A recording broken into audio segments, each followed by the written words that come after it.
Welcome to Podkey Wellness, where today's catch-up runs from immune science to everyday resilience.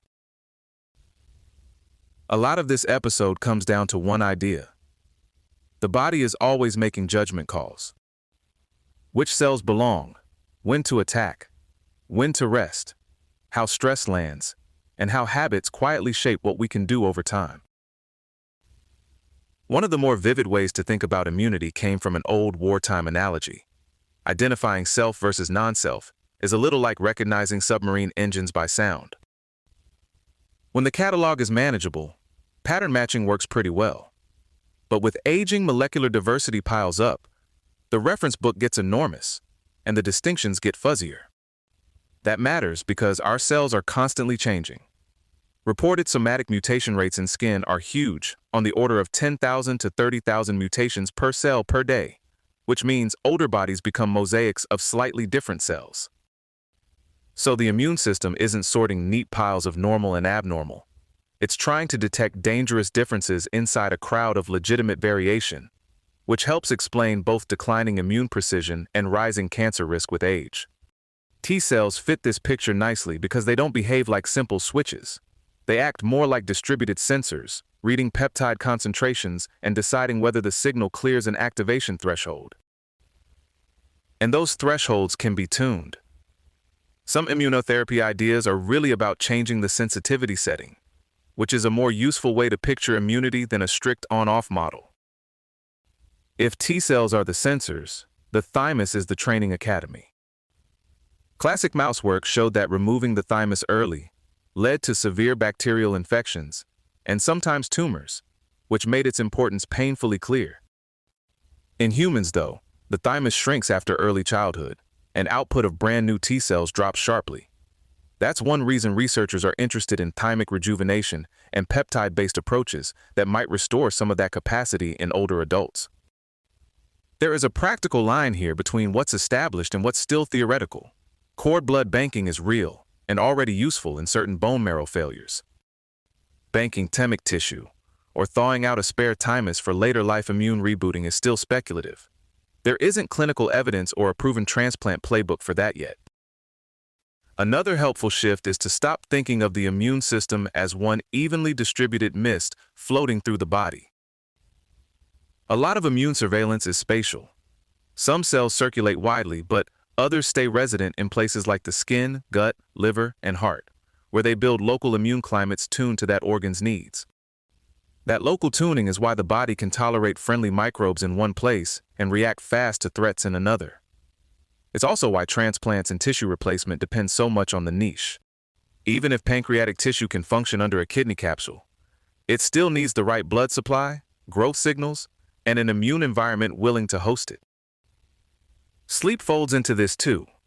Deep sleep seems to coordinate immune housekeeping, with some cells heading back to bone marrow while neutrophils move into peripheral tissues. And when sleep is poor, fluid and lymphatic clearance suffer.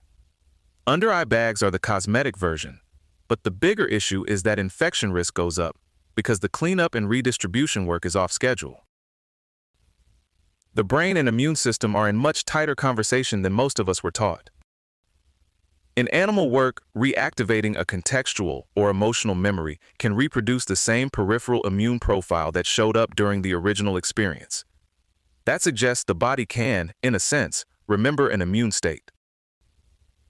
There are even mouse studies where activating neurons in the insular cortex recreated something like an inflammatory bowel disease state.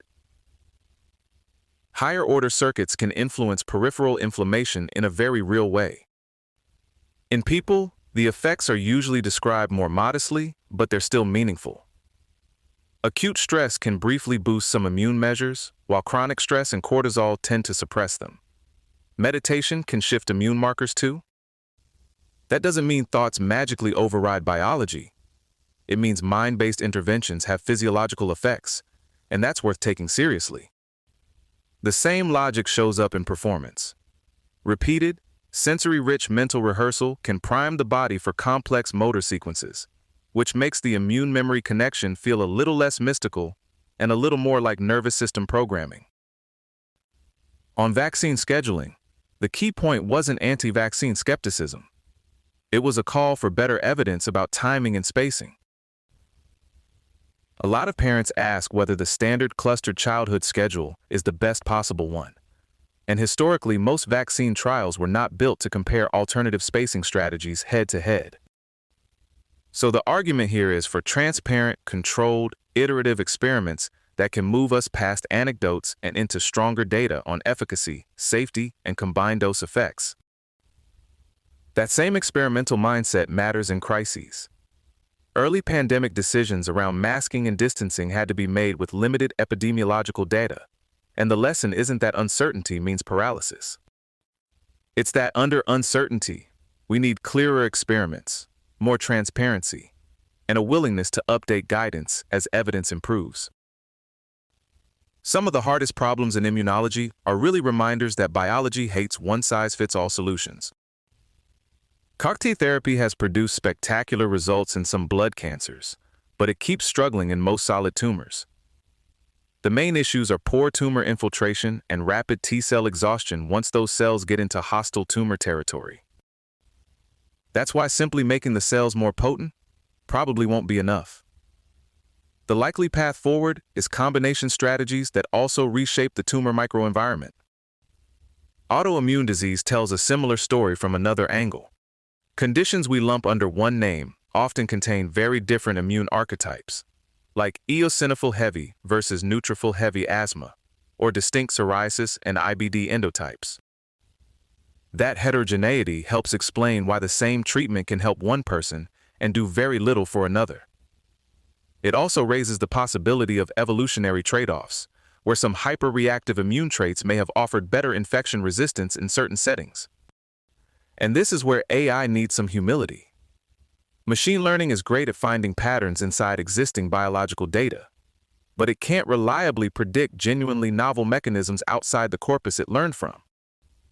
Human experts still have to decide which computational leads are actually worth the expensive, risky lab work. There was also a nice through line here about discovery and personal growth. Useful breakthroughs often come from surprising places. CRISPR came out of studying bacterial defenses against phages. GLP-1 research traveled from appetite biology into major obesity treatment. Basic curiosity-driven work keeps paying off in ways nobody could have planned neatly in advance. There's a personal version of that too. Eat the meat, leave the bone, take the useful habits from role models, and leave the irrelevant stuff behind. On excellence, the message was pretty grounded. Decide who you want to become over the next 5 to 10 years, then recommit to that identity daily. Standards beat waiting around for motivation. Tiny habits, early practice, consistency, and protecting your inner voice matter more than dramatic bursts of inspiration. Pressure was framed in a surprisingly healthy way too, as privilege. If people expect something from you, that often means they see capacity in you. And failure isn't the opposite of growth. It's often the thing that exposes blind spots and forces better methods. Shelly-Ann's career is a strong example of that. She peaked late by sprint standards, became the oldest women's 100-meter world champion at 35, and returned to world-class form after childbirth, which is a pretty direct rebuttal to a lot of age and life stage assumptions. That's the roundup for today on Podkey Wellness. Big systems, tiny habits, and a decent night's sleep still doing a lot of the heavy lifting. Catch you next time. This episode was generated by Podkey. Create your own at podkey.fm. Podkey.